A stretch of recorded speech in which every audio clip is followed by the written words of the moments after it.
महाशिवरात्रि व्रत कथा। एक गांव में एक शिकारी रहता था।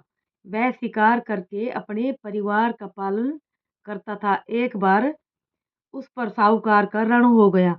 ऋण न चुकाने पर सेठ ने उसे शिव मंदिर में बंदी बना लिया। उस दिन शिवरात्रि थी। वह शिव संबंधी बातें ध्यानपूर्वक देखता एवं सुनता रहा। संध्या होने पर सेठ ने उसे अपने पास बुलाया। शिकारी ने अगले दिन ऋण चुकाने का वायदा करके सेठ की कैद से छूट गया।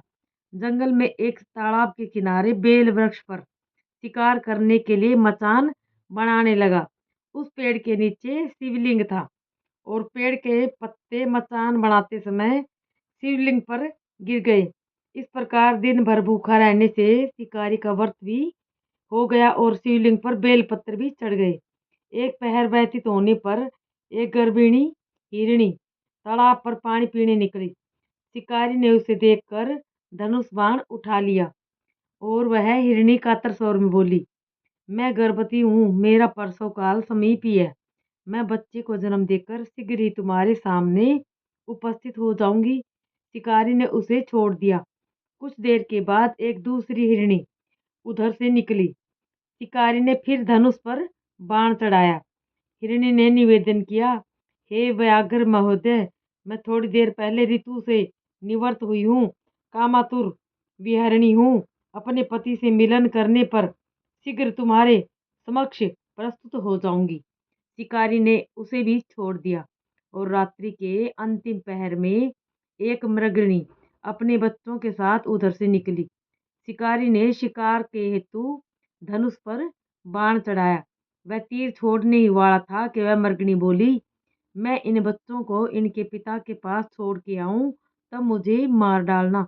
मैं आपके बच्चों के नाम पर दया की भीख मांगती हूँ।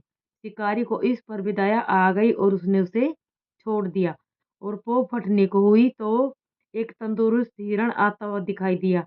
शिकारी उसका शिकार करने के लिए तैयार हो गया।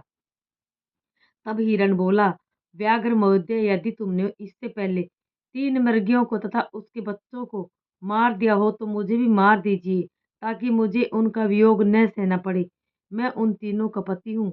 यदि तुमने उन्हें जीवन दान दिया हो तो मुझ पर भी कुछ समय के लिए कृपा करें। मैं उनसे मिलकर तुम्हारे सामने आत्मसमर्पण कर दूंगा। मृग की बात सुनकर रात की सारी घटनाएं उसके दिमाग में घूम गई। उसने मृग को सारी बातें बता दी।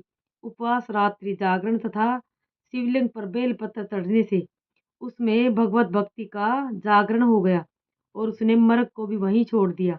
भगवान शिव शंकर की अनुकंपा से उसका हृदय मांगलिक भावों से भर गया और अपने अतीत के कर्मों को याद करके वह पश्चाताप की अग्नि में जलने लगा। थोड़ी देर बाद हिरण सपरिवार शिकारी के सामने उपस्थित हो गया।